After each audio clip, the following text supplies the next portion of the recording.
Hello everyone. Today I am going to be Today I am going to be watching some YouTube. I can see that, yeah. Okay. So let's see. Ooh. Oh, wait, sound. Ugh. 1 minute, guys. Just turn the sound. Access to exceptional benefits isn't one of them. Welcome to the Credit One Bank American Express Suite. So this is like my first real video. One injection at your back protects against fleas and ticks for 300. You know, my friends, life isn't always easy. There are certain times in life when we struggle. There are times where getting by just isn't as easy as it should be. And in some cases, the best thing to do might be to go to therapy. But sometimes our therapist is on vacation, and so here we have animations! Of course, the best thing for mental health besides mental health treatment. Getting life advice from strangers on the internet. Hi, friends. Today, we're going to be watching some animations that might just make you a little bit more emotionally intelligent. I picked a few animations that I've wanted to watch for a really long time, and I want... Fix this. Let's see.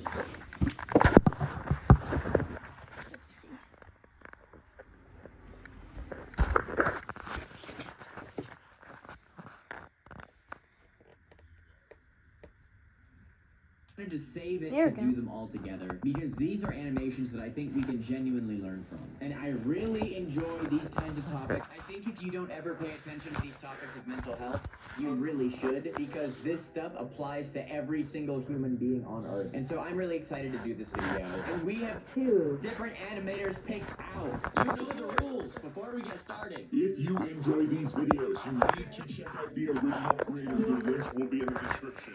Ice cream sandwich on Simon!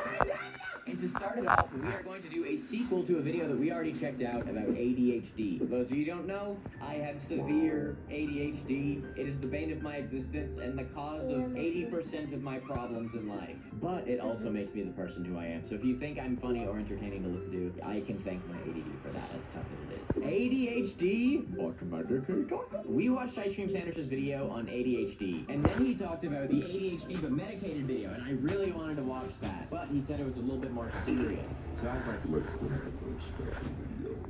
Here we are. This is the special video. We are going to watch Ice Cream Sandwich ADHD medicated.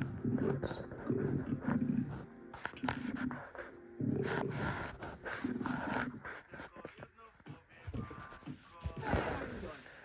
Before we start, I just want to say that just really quick, you should know. Okay, just really quick. alright. Sorry about the green. It's part of my pen. It's good for you to know that what I'm going to say in this video is not to deter you or convince you of ADHD medication. This is just my experience, of which started out really good, but then quickly declined into stinky icky bad. So last video, I figured out that I had ADHD because I had symptoms. Symptoms such as often has trouble holding attention on tasks, often does not seem to listen when spoken to directly, or is often easily distracted. You know, stuff like that. So, what was the solution? In America, medication doesn't come cheap, so this wasn't like a just whatever decision. This sprouted from some real need. And just in case anyone out there doesn't know what ADHD is, I know most people do, but just for the few who don't, attention deficit hyperactivity disorder. It comes from a lack of dopamine sensitivity in the brain. Dopamine is the neurochemical that allows us to focus easily and pay attention to something and want to work on something and give us the motivation to complete a difficult task. When we aren't getting enough of that, or when we aren't sensitive enough to it, it makes it very hard to stay productive and stay focused and pay attention to things that are hard to pay attention to for long periods of time. Basically, homework, schoolwork, work, and so that is where most of these struggles come from. The surprise of no one, ADHD brain isn't very productive. My thoughts either do not complete or just overlap with one another, and that's very annoying. It's a lot of chaos, and it can be really frustrating get a left focus. You guys, what is probably two. What for? Who even made that? Yeah, it's probably What? another two. There's already two. There's probably another two, I bet. Useful to know. Like, what am I doing in life? My life anyway. What? Just work together. You can do it. Most people's brains, they have 5 people working together. But for ADHD people's brains, they got 5 people who don't even realize the other people are there. It's just a whirlwind of thoughts. I'm talking in videos, and I am talking in videos. I'll be explaining or describing something, and then part of my brain will be like thinking of something completely different. It's absurd. Can't my whole brain just go towards the thing I want to think about? Apparently that's too hard to do. He feels bad. What is something that I need to worry about? Guys, what do you imagine it sounds like when you play 8 different trumpets randomly at the same time? Well, I wonder. Well, we can find out. This happens when I'm talking to other people. I could get their name. It happened in school and work, and I'm sure it's a big reason as to why I had to retake classes in high school. And honestly, I just want my hands on the wheel for once. And I was told that meds could be teaching that. Have you guys gotten any work done at all? Where's the guy in charge here? Oh my god. Yep. There's tons of medications to choose from. Adderall, Vyvanse, Ritalin, Concerta, and many others. For my first medication, I used Adderall. Wow, okay. Yeah, I guess we're gonna get into this. Yeah, I'll let Mr. Andy here tell us more about his story and whatnot, and I will kind of decide as we go, I think, how much I want to divulge about my situation. But basically, for a bit of backstory, the medication for ADHD is typically a stimulant medication. It stimulates your brain to produce more dopamine so that you have the normal dopamine levels of a normal person. At least that's the goal of it. It has some side effects. It's not perfect. It doesn't do its job perfectly, but it can help a lot of people. So we're gonna hear all about it. For my first medication, I used Adderall. We started out really low, about 5 milligrams of Adderall. So, what does Adderall feel like? It takes a little bit to kick in, but when it does, I gain this strange ability. Just the ability to be able to. So you see, a lot of my unmedicated days goes like this. I will think of a thing to do, task A, but then my brain is like, yo, wait, there's this other thing you should do first, because it's probably going to take, like, no time at all. And then that happens a couple times, and then I start on the least important task, get, like, halfway through, take a break, forget about all of the other tasks, and then get distracted by anything else within my field of view, which, if I'm online, is infinity. Then the day is done, and I've made a laughably small amount of progress. When Adderall was introduced into my system, I was like, I should do task A. And I did task A. Brilliant! Crazy. The loop was gone. There was no sensation. It was just ability. Yeah, it's true. That's how it goes. Like, there are times when you can be unmedicated with ADHD and take really good care of your mind and body, and then you... Okay, so a lot of this is more serious, so I might want to change this video. So, if you want to watch that, it's by Robert IDK. It's 2 years ago, these animators won't play for life. But anyway, let's look for some other videos.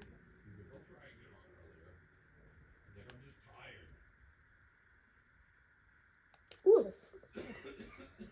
Sorry if you get to like this video. Okay, let's put this back. Okay, I'm going back to the strategy. Sorry if you keep moving a bit, but I'm holding my phone. Annie, she just let him get Diary of a Wimpy Kid. I'm kind of convinced that this book series is the mind of an insane human. And as a kid, I thought this was just a funny book about a middle schooler that gets up to a bunch of shenanigans, but no. As an adult now, I see it all. And I came to the realization that this is the most dysfunctional family I have ever seen. Roderick is surprisingly the most normal out of all of them, which is crazy. And as a kid, I always saw Roderick as the villain. I just saw him as the mean older older brother that would always pick on Greg. And I would always root for Greg, okay? I was the #1 Greg Heffley fan. Okay, no, I wasn't. But now Greg's my biggest dog. And along with the rest of the Heffley family, especially Manny. But in all honesty, though, making this family a mess just adds a lot more entertainment to the book. But yeah, today we're going over all the characters in the Heffley family. And why now, looking back at the book series, I just hate most of it. And I think we need to start with the demon spawn himself, Manny.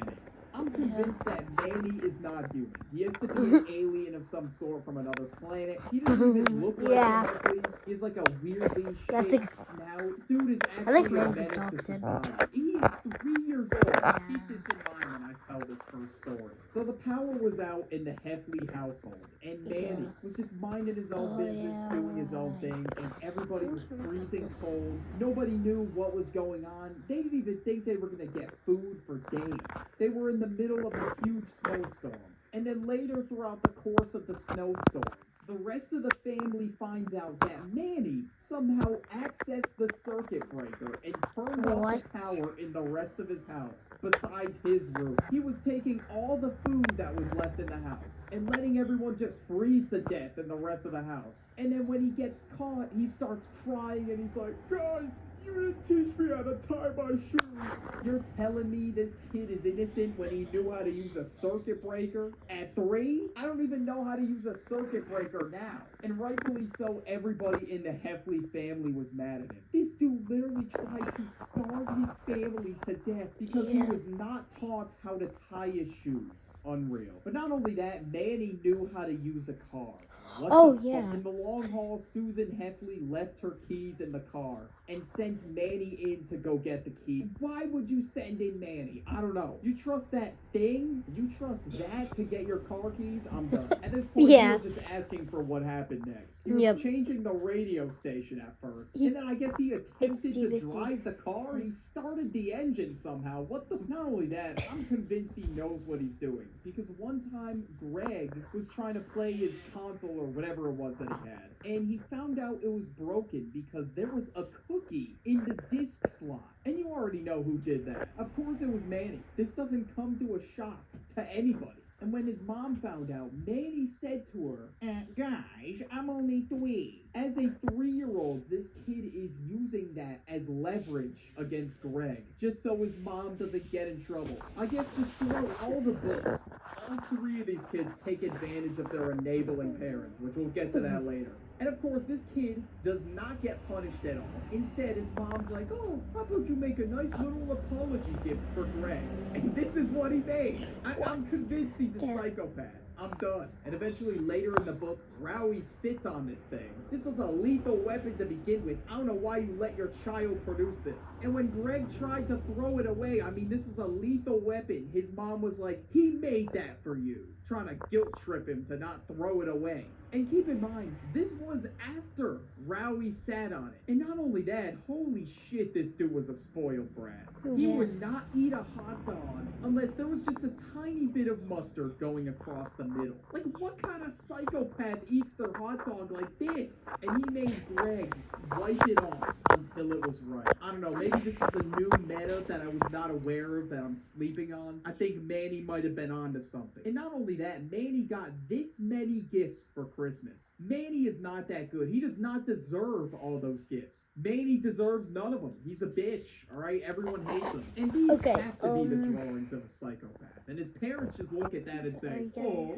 my god, what a cute drawing. This dude is a future school threat. Why are you letting him just go around and do all this shit? The parents gotta put this 3-year-old kid in his place. But of course, they are both terrible parents. Susan Heffley is the biggest Karen helicopter mom I have ever seen in my entire life. First of all, let's start with the fact that she just goes out of her way to try and embarrass Greg. Like, there was one time where she screamed out of her car in front of his school, "Everybody wish Greg a happy birthday." No one cares about your son's birthday. Like, she's definitely the type of parent to brag about her son. "Oh, do you know my son hit a home run in baseball? And he also got all A's and was the top of his class." Now, this shit always pissed me off, though. Like, she was just trying way too hard to be super supportive of of her kids, but it just came across as like you're trying to embarrass them. She sent him to swim camp in a Speedo. I'm done. There was another example where Roderick was performing in his school at like his school talent show because he has a band called Loaded Diaper. That is a crazy name for a band. But when he was performing, Susan Heffley was just standing there and like dancing the entire time. Like, bro, get your main character ass off the stage. Like, what the hell are you doing? And it was just embarrassing for him because she was also recording his set on stage. And Roderick, of course, he was posting it because he was trying to catch the eyes of record labels and go viral. But his mom was like making comments about the band members throughout the film. And Roderick just got clowned, bro. He did not go viral for the right reason. There's no way you just do this in front of a crowd of people and it doesn't keep you up at 3 a.m. Like, damn, that was embarrassing as hell. She has no shame whatsoever. It's insane. She will do anything to embarrass her kids. And not only that, she's also just a terrible mom. Greg was just born at this point and Roderick was like 6. Greg was put to sleep in a dresser drawer. I can't even make this up, bro. What the hell? What kind of terrible mother puts their child to sleep in a dresser drawer? But yeah, since birth, she's been screwing this man over. It's unreal. And of course, she just loves spoiling Manny. She just lets him get away with anything. He smashed a plate and blamed it on one of his imaginary friends. And he got 0 consequences for it. And instead, the imaginary friend got a timeout. Not him. You are enabling this extraterrestrial being to just go around and wreak havoc. Like, what are you doing? Bro pulled a Logan Paul and just smashed a plate on the floor for no reason. And you're just letting it slide. It got so bad to the point where Greg felt like he had to get dropped off at the back of his school because his mom was embarrassing him so much. She still had a sticker on her car about him graduating preschool. And not only that, that shit was called Tender Cuddles Preschool. What the hell kind of name is that? But she's also very controlling, alright? She wants to have control of the household. Susan Heffley is a Karen, so of course, she wants everybody to obey her at all costs. Her own husband can't even buy things without her permission. One day, Frank Heffley just came home with a dog. I mean, that's kind of crazy. You do have to talk that over with whoever you're living with because it's going to be a lot to take care of the dog, etc. But it says here that this dude can't even buy a pair of pants on his own. This dude is a grown-ass man in his 40s. He should be able to buy shit on his own. But yeah, speaking of Frank Heffley, he is next on the list. I guess the best way you can describe him is like an unhinged 40-year-old man that's obsessed with his Civil War toys. It's pretty weird, I gotta say. But yeah, first thing we gotta discuss. I don't know why he's just letting himself get pushed around like that. He's just letting his wife control his bank account. Like, that's his bread. Stop pocket watching it. But I guess he's just too busy with his Civil War figurines that he just barely spends any time with his family at all. And he makes sure that it is known that the basement is off limits. Nobody can go in the basement. The holy grail of figurines are down there. You can't touch that. His biggest fear is like if Rowley and Greg went down there, Rowley was just gonna jump on the table and break all the figurines. This figurine table or whatever the hell it was so precious to him that he was going to put it in a glass display. And he was in bed with his wife and was still thinking about the goddamn figurines. Like, this is just embarrassing at this point, bro. Just let it go. And when anybody touches his figurines or gets near them, he panics. He acts like his job is on the line if these figurines are destroyed. I don't know why he also, like, forces Greg to do sports, even though he's not even really interested in sports. Like, okay, yeah, sure, you pushed him to try it, but he's not really interested, so just move on. Let alone, you didn't even let him get to pick what sport he wanted to do. He's just like, you know what, Greg, you're playing soccer. I guess what he's trying to do here is he wants Greg to be like this young prodigy, I don't know, just so he could like brag about his son and say that he is raising a winner. But there was a newspaper article of Greg Heffley playing soccer, and it was just embarrassing to say the least. Yeah, And it I've reads, seen it. a blown opportunity. Red Sox goalie Gregory Heffley takes a break from the action at the 50-yard kick by Demon Dogs midfielder James Byron rolls it in. The score ended the Sox bid for an undefeated season. And as Greg is just picking dandelions in the field. This is an L on both their parts, honestly. Like, Greg can at least try. Like, that's the least he could do. And of course, as I mentioned earlier, Roderick is in a band and he likes drumming. But his dad doesn't even support that. Instead of letting his band members come over so they can practice, he puts a CD in a boombox and starts playing some dookie-ass music so they leave. Like, as a parent, if it's your kid's passion to, like, I don't know, be a musician, you should go all the way to support them. Because as a parent, it should be important to you that your kid is happy with what they're doing. And if you really wanted to help him get into physical activity, wait, this instead video you might should help end, him so if it find just a sport or an randomly activity that he ends likes to do. And at when 20 Greg minutes, was playing then video games, you'll right, know why, this but dude, if it Frank, doesn't, literally good. attempted to dismantle his video game console. Okay, And he was like, yeah. oh, dang you nabbits, these fancy gadgets. I guess this dude has a vision for Greg Heffley, or like a blueprint that he wants him to follow. But Okay, since this he's video not might following this that video when blueprint, it's over. he's just disappointed in both Greg and Roderick. But Frank also enables behavior that just should not be happening, and Roderick does the most to take advantage of this. He gets out of so much shit just because his parents kind of just enable the behavior. Like, he let his dad just go to work and just type up a full essay for him, while he just sat on the couch and did nothing. But out of all the characters in the Heffley family, Roderick is the most normal one. Now, Roderick, of course, is a dick, alright? Don't get me twisted. He uses a lot of people to his advantage and whatnot, and he also has tactics of, like, getting out of doing chores and shit like that. Like, he once cleaned a car with a dirty rag, and him and Greg got out of doing it. Which is a dick move, I can't lie, but his worst offense is literally just him being an edgy teenager. Roderick would use this tactic to get out of the dishes. He would say his body was on a schedule, and he would go to the bathroom every time Greg had to do dishes. Like, if my brother pulled that on me, I would be pissed. But Roderick also used Greg to set up his entire rager for him, and then just locked him in the basement afterward. Which is crazy. He literally just sat on his ass and did nothing. But that Roderick Rager, that shit was legendary, though. I can't lie. That was the first time I saw a party in a movie, and I had very high expectations, and I was unfortunately let down. But Roderick was also pulling a lot of pranks, right? And, you know, he was the master of pranks. Or, well, he wasn't really the master. His targets were just very gullible. Roderick woke up Greg one day and told him that he slept through the entire summer. And this dude, Greg, somehow still fell for it. Like, he just thought he got frozen in time in, like, a cave in one of those cartoons. And Roderick just had to unthaw him real quick, wake him up. And then he started going downstairs, getting ready for school, and he went to eat breakfast, and his dad just started yelling at him because he was up at 3 in the morning. I don't know if Roderick's just like a good liar, he's really smart, or if Greg is just really gullible, and I think that's the correct option. And Roderick also pulled this prank on Greg.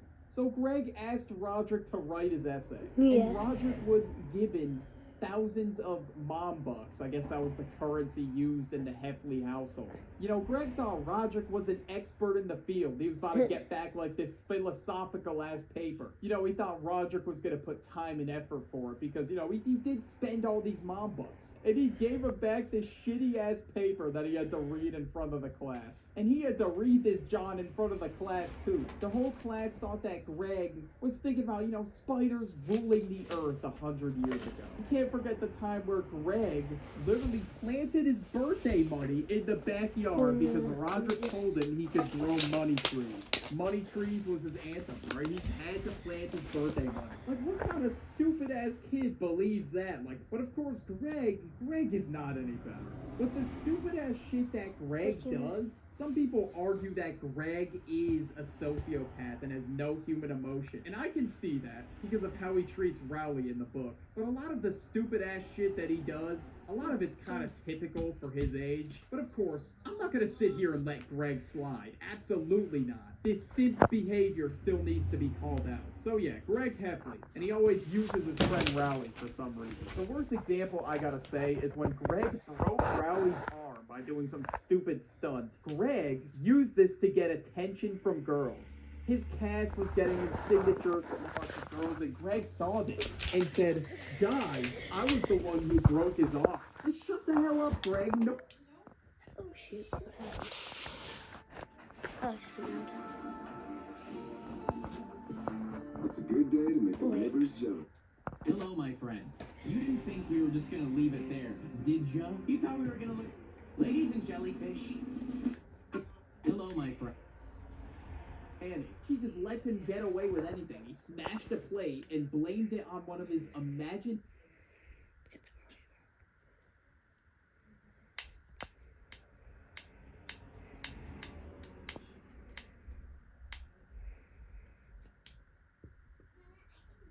to be called out. So yeah, Greg Heffley, and he always uses his friend Rowley for some reason. The worst example I gotta say is when Greg broke Rowley's arm by doing some stupid stunt. Greg used this to get it might attention from turn off in a girls. minute. His past was getting him signatures from a bunch of girls, and Greg saw this and said, "Guys, I was the one who broke his arm." Like, shut the hell up, Greg. Nobody cares. If anything, that makes you look 10 times worse. Why are you saying this?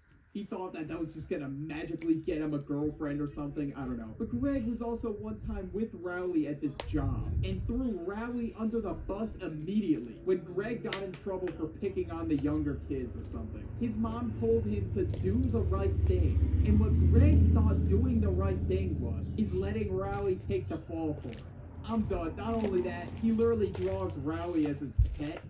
I don't know why he treats his friend like a pet. What the hell is wrong with you? Like, okay, a lot of this can just be chalked down to stupidity for his age, but like, this can't. Like, why do you treat your friend like a pet? Like, this is the most fucked up thing ever. But of course, Greg is also a sin. This dude was trying to rizz up Rowley's babysitter. I think her name was Heather Hills. And of course, Greg also had a crush on Holly Hills. Like, he had a crush on the whole Hills family at this point. And when Greg was around Rowley's babysitter, he would just mistreat him on purpose. And he would want quality time with his babysitter. What the fuck? And not only that, he found out that she worked as a lifeguard. He sat there and he was like your own little personal bodyguard and was telling people to walk and all this other shit. So he was just doing her job for her.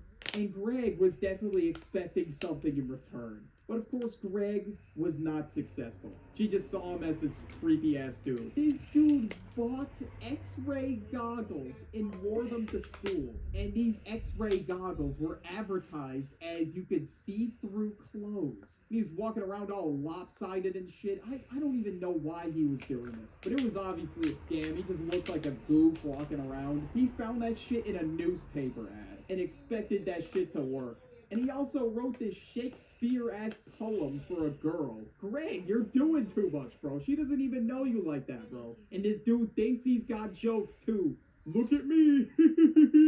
Greg, you got me rolling on the floor, man. It is very evident that this dude is doing way too much. And, of course, every girl that he talks to just sees that. And instantly does not like it. And in the book, Hard Luck, Rowley finally got himself a girlfriend. You know, Rowley cooked. He did. And Greg decided to make drawings of himself stealing Rowley's girlfriend. I don't know why he's cooking up some of these drawings, bro. It's just unreal. He's just jealous of him, and he's not happy for his friend at all, which is crazy. I'm convinced that these books are all just the mind of an insane human being or something. I don't know. I don't know who illustrates their friend as a pet. What the hell? This is supposed to be his personal diary, you know, where he writes all his feelings out on a piece of paper. And that's just what he wrote, all right? Like, a lot of this shit should have stayed in the drafts. This whole family is cooked, except Roderick. Dawn Power Wash removes 99%. Okay, video's over. Bye, everybody. Hope you enjoyed the video. First long form video, hopefully not the last.